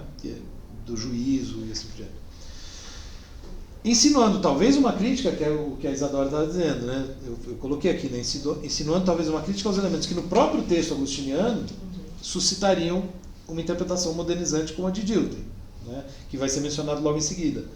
Então, claro, o próprio Agostinho eventualmente dá material para essas interpretações, assim como o Aristóteles, né? Quando ele vai falar lá da questão da verdade do juízo e tal, né? Ele num primeiro momento ele quer interpretar tudo para ele, depois ele reconhece, ó, de fato tem ali uma que dá para interpretar. Então, nessas disputas interpretativas é muito interessante observar isso, né? A gente que trabalha com texto, interpretação de texto, como que, né, você pode puxar para um lado ou puxar para o outro, o mesmo texto, né? E a gente vê como isso vai acontecendo, né? Na USP, a interpretação mais comum de Agostinho não é essa criatura tão apaixonada. Uhum. É mais um homem extremamente racional, Sim. no qual vê a ordenação e a ordem. Eu não sei, né? Tem certos autores da história da filosofia que eu vejo que na interpretação assim mais uspiana, eles ressaltam para a importância da ciência, desse autor na ciência, mesmo que não seja, às vezes, a visão mais comum, né? Mais imediata, assim, que você tenha do autor. Então, ou seja, uma interpretação antirreligiosa, né, contra as leituras, sei lá, que os jesuítas aqui faziam de Agostinho, né? Então tem toda uma disputa aí, né? Ou mesmo o pessoal da filosofia do direito, de direita, né, que provavelmente devia ler o Agostinho, não sei, né, mas por aí, então eles querem fazer uma interpretação sempre mais... Ele né, dá sustento para fazer uma É. coisa bem racionária, porque o Agostinho acredita numa hierarquia não democrática, aliás, influenciado por Platão também. A democracia não levava a lugar nenhum. A gente tem que obedecer gente que sabe, né? Que tem conhecimento, não qualquer um aí, no feito voto popular. Mas enfim, mas aqui outra coisa que aparece, né, é quando ele fala a verdade, ele coloca entre aspas, né? Então, é o modo de exprimir-se dele, porque Agostinho está dizendo, né, que Deus se anuncia. E ele, aqui nesse momento ele fala, a verdade se enuncia. Então, e ele mesmo coloca entre aspas, né? Então, quando ele fala a verdade se enuncia, né? Ou seja, desvela-se, conforme a concepção que ele desenvolverá de maneira cada vez mais sistemática, culminando no parágrafo 44 de Ser e Tempo. Ou seja, também poderíamos interpretar Deus como verdade, como ser, né? Enfim. Não, mas isso é bem interessante, né? Porque é nele que fala a verdade e dá a decisão. Não é o Agostinho que decide a verdade, ou seja, né, não é uma teoria do juiz clássica, que a verdade seria dependente de um juízo. Não, a verdade ela já se fala, né? Porque são as coisas que respondem para ele. Faz sentido na interpretação do livro 10. É o mar que fala, olha, Deus não está aqui, não é o Agostinho, né? Sim, enfim. Exatamente. Que, de novo, né, no sentido de caracterizar esse ser humano frágil, né? Esse ser humano que não tem toda essa potência, né? Tem algo por trás dele, seja lá o que for, mas não é ele que se funda, né? Esse é o ponto. Aí ele cita, teu Deus não é o céu, não é a terra, não é de modo algum uma massa corpórea cuja parte fosse menor que o todo. Prossegue dizendo, os seres humanos, porém, têm a experiência, né, ou fazem a experiência, ou experimentam, experienciam, erfahren, tanto do fora quanto do dentro. Tem essa experiência. Como aquilo que atravessa, move e anima o corpo. A alma, a melhor parte, dá a vida. Mas teu Deus, aí citando, Heidegger citando Agostinho, mas teu Deus para ti é a vida da vida. Tá? Então, são experiências que nós temos assim. A ciência pode, né, querer dizer pra gente, né, sei lá, né, a neurociência pode querer dizer pra gente que o eu é uma ilusão, que as ideias, que não existe nada dentro da nossa mente, que a mente é uma ilusão, etc, etc, etc. Mas é assim que a gente vivencia a coisa. Né? Não, é que as notas... E senão não teria vivência também, né? Você deve ter comentado as notas, né? Porque essas duas notas aqui são muito importantes. A primeira que é justamente o como, né? E o como ligado a uma pergunta, né? Portanto, um considerar e um ver, experimentar peculiares. Sempre um perguntar como sobre um como, né? É tudo um ponto, exatamente, para o Heidegger tinha essa E questão. o perguntar, né? Quer dizer, É. então, tudo bem, você pergunta o quê, mas quando você pergunta o quê, vem uma resposta. No como, você pergunta como e ele continua sendo pergunta, né? Quer dizer, o como nunca perde esse estatuto de pergunta. Porque lembra que na questão da fenomenologia, tipo, por exemplo, está um objeto aí, né? Enfim, eu tenho o texto do Sartre que queria revelar a imagem. Ele, pelo que eu me lembro, ele descreve umas 15 imagens, porque cada imagem é um ato intencional diferente. E isso também está no Russell, né? Então, se eu estou em relação ao objeto, que é, por exemplo, a minha própria paixão, o ato intencional de eu aprender a minha própria paixão é completamente diferente do ato intencional de eu aprender isso aqui, né? O ato intencional de eu tentar entender a relação categorial desse objeto é completamente diferente do que é, né, física e corporal. E assim por diante. A fenomenologia ela vai multiplicando essas maneiras de, né, aprender o objeto. E o que o Heidegger está se interessando aqui seria o ato intencional específico da vida religiosa a aprender o seu entorno. Porque é específico, né? Não é como qualquer outra pessoa, não é um cientista, né? Então Paulo não estava ali tendo aquela experiência totalmente peculiar nas epístolas, como um cientista tem com o próprio mundo. Existe algo específico que é da religião ali cristã e que é somente deles, né? E é um pouco disso que o Heidegger está falando. Tem algo específico aqui que o Agostinho está se destacando em relação a si mesmo, em relação ao Deus, em relação à natureza, que é só dele. E aí, que é só dessa visão de mundo cristã, né? Porque exatamente nessa parte, que é uma das mais bonitas aí do livro 10 das Confissões, quando ele, né, está em relação a Deus, tudo faz sentido de uma maneira específica e peculiar. As cores, os aromas, enfim. Né? Ele ama tudo isso, mas de uma maneira específica, quando ele está visando a Deus, né? Quando ele ama a Deus. Né? Então todas essas relações de amor estão diferentes. Tudo adquirisse outro significado, outra Há uma coloração, transformação da própria visão. Esse é o ponto. Né?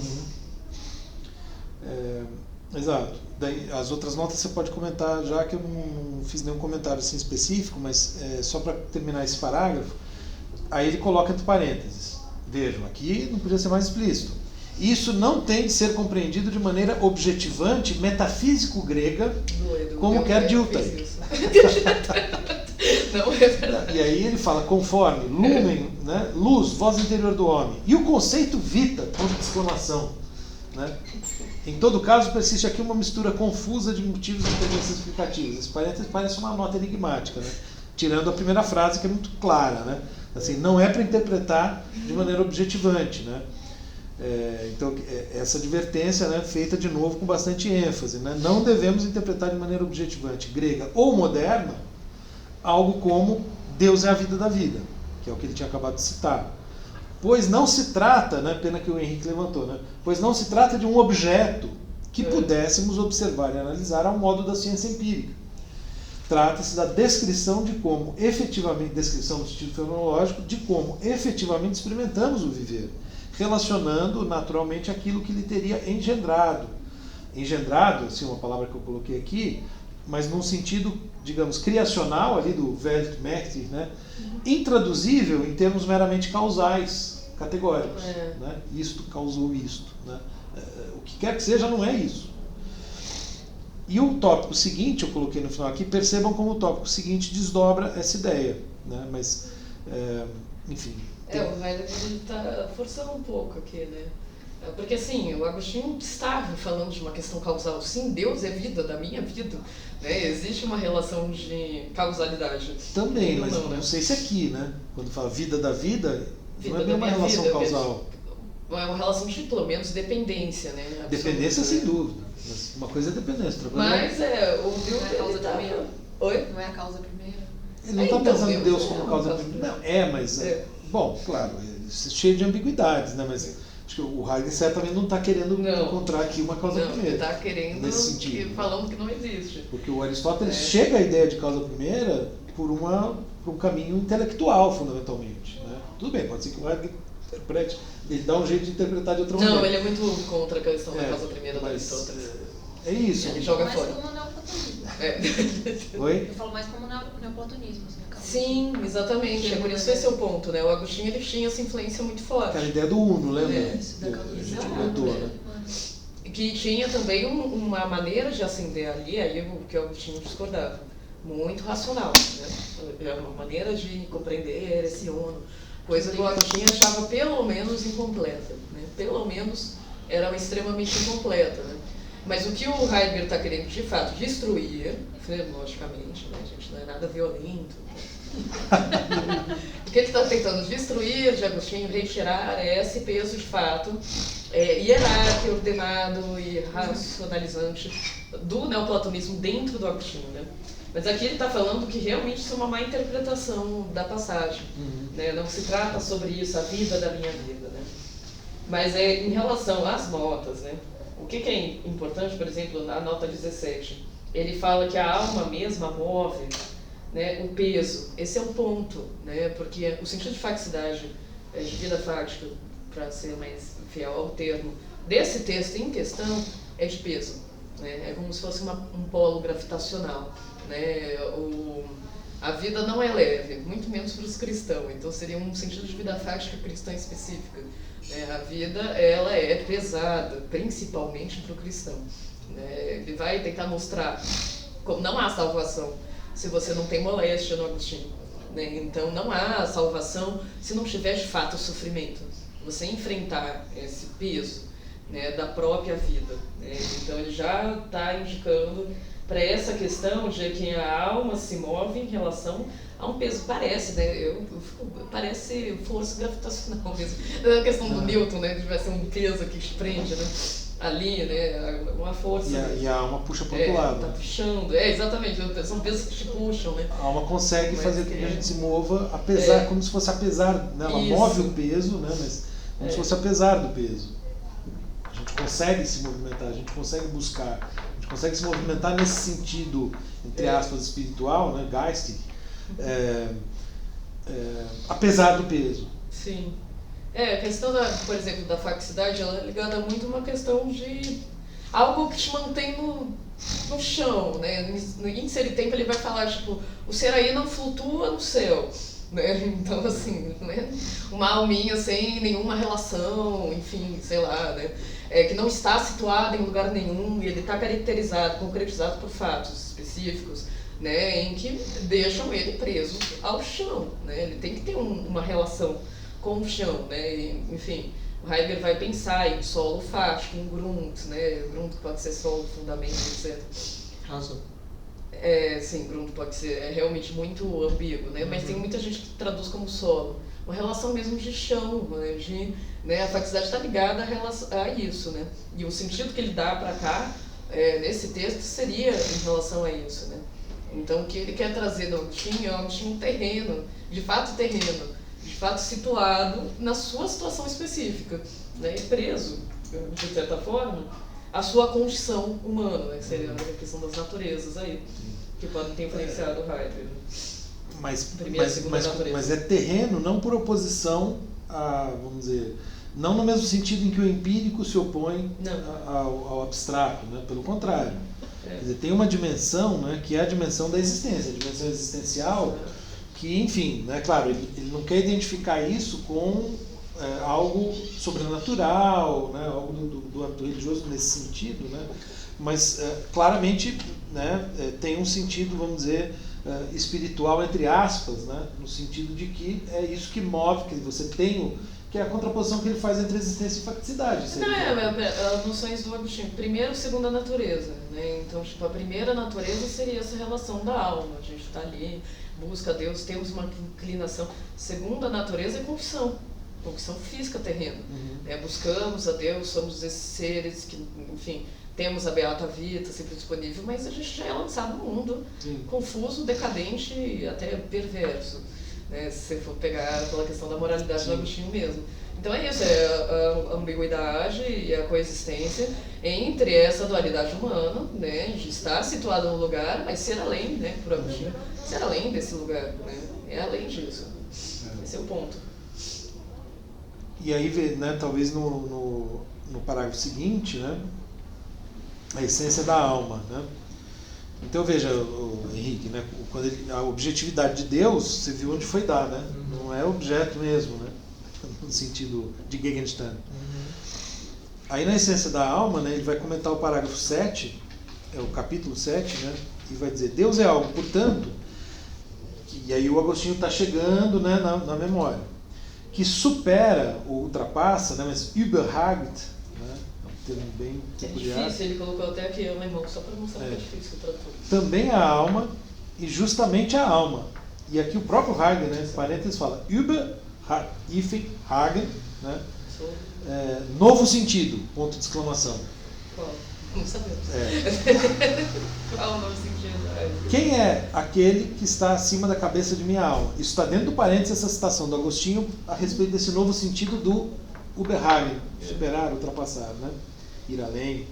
Não apenas a ideia objetiva de ser criado, geschaffen sein, né? Então veja, de novo, esse problema ali que eu estava falando, né? Do causar, ser criado, mas não no sentido objetivo. Então, o sentido é um novo sentido, ponto de exclamação. Esse sentido, percebe? Tem um jogo aí, né? Bastante complexo. Ele fecha o parênteses, volta para o comentário, paráfrase do texto, né? E assim se recomenda que a própria alma seja atravessada, seja, né, ultrapassada, mas tem um sentido de, acho que é dur alguma coisa, portar, né? Agostinho encontra, e aí vem o ponto, a força, Kraft, que poderia ser poder, faculdade, como eu comentei. É que desse sentido parece força mesmo, como eu disse, parece uma força gravitacional. Sim. Parece força. Pela qual ela se junta ao corpo e move a sua massa, ou seu peso, né? Aí ele cita, não é nessa faculdade, aí a palavra, eu fui até ver o latim e tal, é vis, né? Não é uma palavra parecida, né, com as que a gente, né, utiliza, né? Mas não é nessa faculdade vis que encontro meu Deus. Com efeito, ela se encontra até no cavalo e no jumento, que não compreendem, e é a mesma porque vivem também seus corpos. É aquela coisa difícil da ânima com o movimento, né? E aí a diferença de mens, que seria o espírito. Então, isso vai aparecer também, que é aquela questão da tradução de ânimos, né? Que o Lourenço traduz por alma, até o Mateus falou pra gente, não, tem que ser espírito e tal, porque tem ânimos e ânima. Isso. Bom, aí, além da força, ou faculdade, ou poder, que vivifica, ele encontra aquela que possibilita as percepções sensíveis e atribui a cada órgão a sua atividade, ofício. A atividade própria e inconfundível. A força organizadora em sentido estrito. Aí ele cita Agostinho. Ordenando aos olhos que não ouçam e aos ouvidos que não vejam. Essas diferentes ações, porém, eu as realizo neles, permanecendo um. Eu, a alma. Ultrapassar, ou eu, o espírito, né? Não sei como é que está aí. Não, eu estava pensando em outra coisa, o sentido de consequência, né? A unidade do eu, isso. Tá. Né? Mas eu, enfim, a alma. Transcender. Eu, o espírito. Ultrapassarei também essa faculdade minha. Com efeito, igualmente a possuem o cavalo e o jumento, eles também sentem pelo corpo. E aí o Heidegger, novo parênteses, já que o deslocamento da pergunta sob a pressão dos fenômenos. Então vejam, deslocamento da pergunta sob a pressão dos fenômenos. É interessante.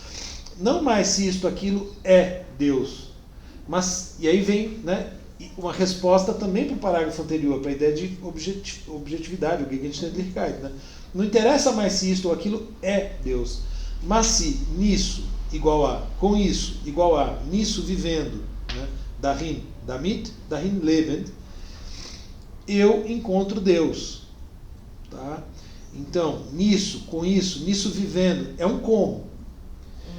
Isso acontece através da comparação objetiva com outros, aí vem o objetivo, com outros seres vivos que possuem as mesmas forças e nos quais se constata que não tem o intelecto no qual aparentemente Deus poderia ser encontrado de algum modo, conforme antecipado, Nachforgriff, né, que é o conceito do Heidegger importante que ele vai desenvolver depois, mas parece que tem uma oscilação assim no texto do Agostinho, o Heidegger vai, né, quer dizer, tem hora parece que ele vai para uma linguagem objetiva, racional, ora não. E o Heidegger está mostrando isso e tentando puxar para cá, né? E aí ele diz, conforme no que segue o vai e vem, hin und her, né, das considerações relativas à experiência, é bem isso, como um meio dado, vorhanden, né, que o outro conceito depois vai ser importante, objetivamente, de um lado, e com interpretação visando a realização, fortune, né, que a gente já falou muito, de outro. Quer dizer, então, é isso mesmo, né? Eu fiz o comentário, na verdade, me antecipando, essa oscilação. E aí ele usa a palavra oscilação, ele fala, a própria oscilação seria expressão de algo? Quer dizer, será que o Agostinho está querendo dizer alguma coisa com essa oscilação? Aí o Heidegger fala, ponto de partida para a ruptura existencial com a relação objetual e ordenadora da psicologia. Olha aí o diálogo com Dilthey, né? Ou da interpretação. E, de outro lado, né? Então aqui, na verdade, ficou um pouco ruim a formulação da frase, mas, vamos dizer, a gente vai romper com essa relação objetual da psicologia, ou seja, romper com qualquer coisa que se aproxime da leitura do Dilthey, né? E, de outro lado, nós vamos aprender concretamente o problema, histórico-existencialmente, a partir da vida fática. Aqui está o primeiro passo para a superação existencial da ordem de relações e do sistema de referência objetual da psicologia. Ou, o que dá no mesmo, interpretação e captação concretas do problema a partir da vida fática histórica. Não dá no mesmo, ele está fazendo uma oposição. Não, está escrito, é a tradução do... Então, a tradução está errada aí, nesse ponto. Está escrito que dá no mesmo. Não pode dar no mesmo, ele está opondo as duas coisas, né? E, inclusive eu fiz o comentário, né? Sim, aqui temos vários termos-chave da filosofia heideggeriana, né? Realização, por oposição à consideração objetiva do que está dado, essencialmente fixadora, que é o problema da compreensão categorizadora, né, tal. Concretude, e é uma noção muito importante, vai ser muito importante se ter tempo, né? Por oposição ao que normalmente se entende por concreto, porque não é disso que ele está falando, né? Não é concreto no sentido do material, do físico, né? Se trata da concretude do caráter existencialmente real do que vivenciamos, é vivência concreta. Então, ele usa a palavra concreto para chamar a atenção para o caráter concreto do que nós estamos de fato vivenciando. Isso é concreto, né? Enfim. E, terceiro termo importante aqui, vida fática, né? Que, como já vimos, também se opõe a certa concepção teórica do que seriam os fatos, né? Daí a Faktizität, né? Essa expressão muito peculiar, faktisches Leben, né? Que seriam, vamos dizer, nessa outra concepção teórica, seriam fatos sem vida. Sim. Né? Por assim dizer. Eu acho que assim, esse trecho é bem difícil. Eu mesmo aqui estou vendo as marcas. Mas é que também tem esse problema da tradução, né? Tem. Deram a entender que era a mesma coisa. Não, sim, enfim, no livro recente que o Bento Santos lançou, né? Ele tem uma página dedicando a falar mal dessa tradução. Falando que era urgente que alguém fizesse uma revisão dessa tradução. Então, só para ver se eu não estou perdido, vida fática, conjunto de fatos que são dados, que estão com você a partir do momento que você se encontra como um ser no mundo.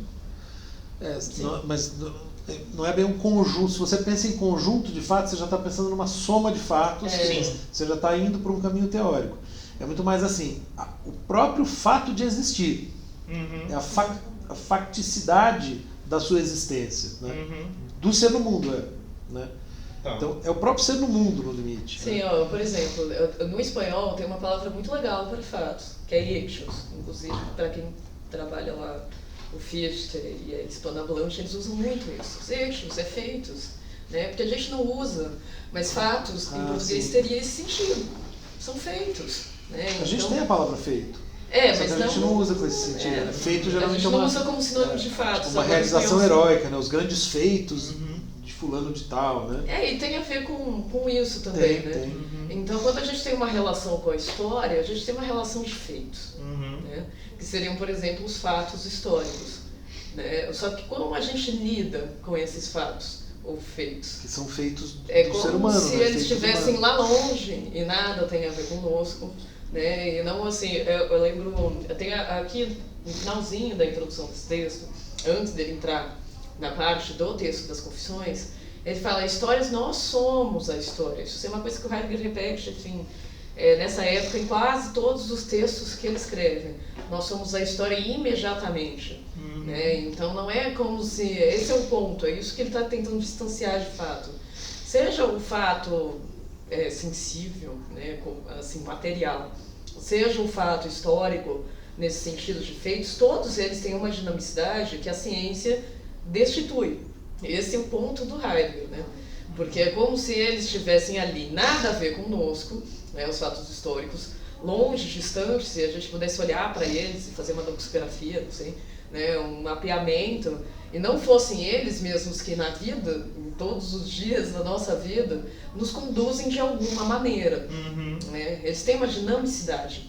Né? E seja, por exemplo, os fatos sensíveis também, no sentido assim, né, o corpo vivo, né, o corpo sensível, movente. Essa relação de um corpo que é vivo, que é movente e que é dinâmico, é muito anterior do que você pensar numa materialidade bruta, né? Enfim, pensar via anatomia, né, diferentes disciplinas da medicina que de certo modo vão esquartejar, né, por assim dizer, esse objeto, né, em diferentes partes, em diferentes ângulos e tal, mas tratar como um objeto, né, como se fosse um...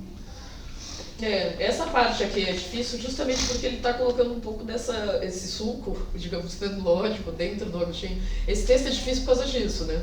Eu lembro que quando eu fui trabalhar, eu tive que ler, sei lá, 15 textos, porque para você entender até onde ele chegou nesse nível, para tratar o próprio Agostinho, né, você tem que entender um pouco dos passos, né, fenológicos. Então, tipo, quando ele fala esse nele, com ele, vivendo nele, é justamente isso, né? Não tem a ver com o quê? Não tem a ver com o objeto.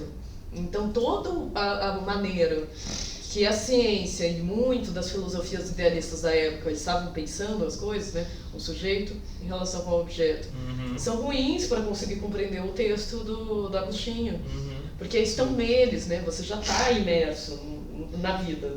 A vida não pode ser vista como objeto porque você já é ela, esse é o ponto. Você já é vida o tempo todo. Você não pode sentar e ir lá, olhar a vida no microscópio e ficar, bom, essa é a vida. Você já vive, né, imediatamente. Né? E também não pode, evidentemente, fazer isso consigo próprio. Né? E daí o problema da também própria psicologia problema, enquanto objetificação. Né? Que é um problema que, inclusive, vai estar na discussão toda dentro da psicologia, por exemplo, psicanálise e psicologia. Né? Que é justamente a psicanálise, né? Embora o Heidegger seja crítico, mas ao mesmo tempo dialoga, então, certamente ele respeita mais a psicanálise do que a psicologia behaviorista, né? A psicanálise vai justamente se negar, se recusar a tratar o ser humano como um objeto, né, no sentido da ciência mais rasteira. Né? O Heidegger tem muita influência também nessa discussão. Uma vez no grupo a gente falou sobre isso. Né? Parece que ele está sempre falando contra todo tipo de ciência, falando não podemos fazer ciências humanas porque não podemos pegar os métodos das ciências naturais e trazer para as ciências humanas. Discussão da época, então ele realmente não, ele está dizendo não vamos fazer isso. Né? Mas ao fazer essa discussão, né, ele de certo modo vai influenciar muita gente que vai, atento ao problema, tentar dentro das ciências humanas estabelecer uma abordagem que não incorra nisso. Eu acho que ele tentou durante um tempo, né? Eu tenho um texto, uma comunicação dele muito famosa sobre a questão do tempo, a diferença entre o tempo histórico e o tempo da física, né? Em que é justamente a do Rickert, quer dizer, muito baseado na teoria do Rickert, que foi professor dele. O tempo na história, para o Rickert, é muito, tão diferente da questão de o que é um tempo para a física, que não dá nem para você quase assemelhar uma coisa a outra. Porque não se trata sobre você ter uma ordenação de períodos iguais. Pelo contrário, se trata talvez sobre um instante que é completamente único, que nunca mais vai se repetir e que transforma toda a realidade do mundo histórico, né? Sei lá, a queda da Bastilha. Impossível reproduzir. Não tem reprodutibilidade. Né? Um dos princípios da ciência da natureza é a reprodutibilidade. Como é que você vai reproduzir a queda da Bastilha? Né? É uma coisa completamente única. Né? Essa peculiaridade forma a história dos povos, por exemplo. Exato. Acho que ele está assim, né, um pouco oscilando entre levar a sério, né, e as ciências humanas, né, e ao mesmo tempo fazer essa crítica, porque, enfim, aí também a gente pode pensar depois em vários fatores, inclusive dentro da universidade, que quer destacar a filosofia, manter a sua importância, etc, etc.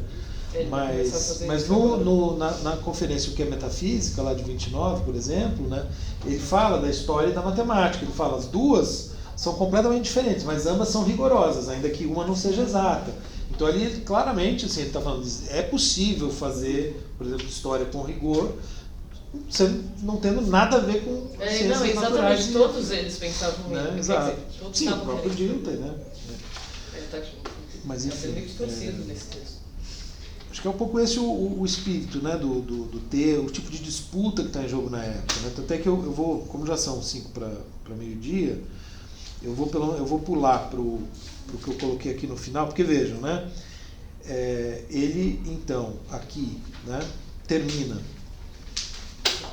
esse comentário da parte que vai até o capítulo 7 e entra na memória, né, no seu parágrafo 9, que seriam os capítulos 8 a 19. E ele abre falando a admiração com a memória. Então, o que ele destaca? Né? O que ele traz aí? A admiração, Staunen, que pode ser espanto, pode ser maravilhamento, pode ser estupefação, né? Vários sentidos possíveis. Né? Eu coloquei aqui admiração. E aí ele vai comentar, enfim, algumas coisas aqui do texto do Agostinho, e eu chamei a atenção para o seguinte, né, fazendo um comentário desse 9a. Observe o título que Heidegger deu a esse primeiro tópico, né? Então, admiração, espanto e tal, tudo isso que eu estava falando, que o texto de Agostinho nos faz sentir em relação a ela, isto é, em relação aos acontecimentos que se dão em nossa vida fática interior, mas que é também sempre exterior. Quer dizer, então, sempre, nunca levando, né, esse interior e exterior do ponto de vista do Heidegger como, de fato, duas esferas diferentes de realidade, como se a gente pudesse, com categorias e tal, né, separar uma coisa da outra. Lembrem-se que espanto é o afeto fundante do filosofar, como Heidegger tardio enfatizaria em suas leituras dos pré-socráticos. Né? Então, no texto, por exemplo, que é isso a filosofia, né, ele vai falar da importância disso, lá no momento fundador da filosofia. O Agostinho faz essa referência ao Sim. E no momento em que ele ministra esse curso sobre Agostinho, aí vem um pouco disso que a gente estava falando, né? Várias formas de objetivismo, né? Do positivismo ao neocantismo, passando pela própria concepção russeliana de uma filosofia científica, né? Dominam a cena filosófica e acadêmica, com reflexo em todos os campos do conhecimento, inclusive na leitura filosófica de Agostinho, filosófica entre aspas, né? Conforme vimos no caso de Dilthey, ou até na leitura teológica, conforme vimos nos casos de Trotl e Hamann. Ora, Heidegger está tentando salvar, né, acho que dá para interpretar assim, salvar um modo de compreender a realidade ameaçado de extinção. Né? Por isso que eu falei antes no sentido de urgência. Eu acho que o Heidegger sente que há um certo modo de compreender a existência que está em vias de extinção. E é preciso salvar isso. Né? Um modo de compreender que tem no espanto a sua motivação afetiva fundamental. E Agostinho, um gigante nessa modalidade compreensiva, precisa ser resgatado nessa chave de leitura antes que seja tarde demais. Né? Acho que tem um pouco esse espírito. Né? Para mim o Heidegger sempre tem esse espírito. Eu acho que inclusive o texto dele em alemão traz essa dramaticidade. Sim. Ele tem essa mania de colocar pontos de exclamação e interrogação em muitas coisas. Né? Não é à toa que o livro do Jacóia sobre o Heidegger, né? Heidegger urgente. Enfim, título ousado, né? Pode ser um problema. Hoje em dia, né? Depende, né? No título, assim, fica um pouco... Mas é legal, assim. Só que é um livro pequeno, assim, meio introdutório. Ele é meio introdutório, mas é legal, é bom, bem escrito, assim, eu achei bom. Enfim, gente, então acho que aí vão aparecer questões próprias da memória, né? Ele vai, né, um parágrafo grande, né? Que vocês vão retomar. Mas né? o próprio exemplo, acho que, enfim, o próprio Agostinho demora muito em relação a essa parte da memória. Sim, bom, mas acho que justifica, a gente demorou mais também, né? Do que em outras. O Heidegger vai dar uma atenção enorme à tentação aqui, mas é uma tentação tão específica, gente, vocês vão ver. Ele vai tentar desmoralizar a questão das tentações.